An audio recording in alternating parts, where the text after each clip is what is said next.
அவன் நினைச்சதெல்லாம் ஜெபம் இல்லைங்க. கடவுள் எதிர்பார்ப்பதை போல நாம ஜெபிக்கணும். அவர் ஜெபிச்சதை போல நாம ஜெபிக்கணும். இடைவிடாம ஜெபிக்கணும்.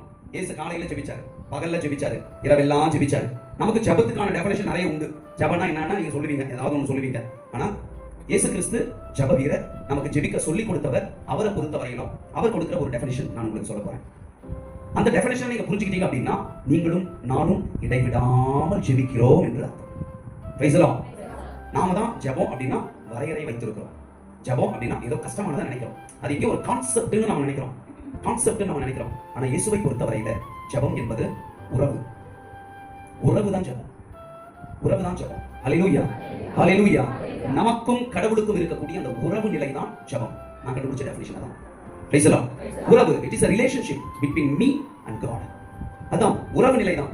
எப்பவுமே அவரோட உள்ள உறவில் நான் கனெக்டடா இருக்கிறேன் அப்படின்னா நான் சொல்ல முடியும் நான் ஜெபிச்சிட்டு இருக்கிறேன் அப்படின்னு சொல்லி. ஹல்லேலூயா.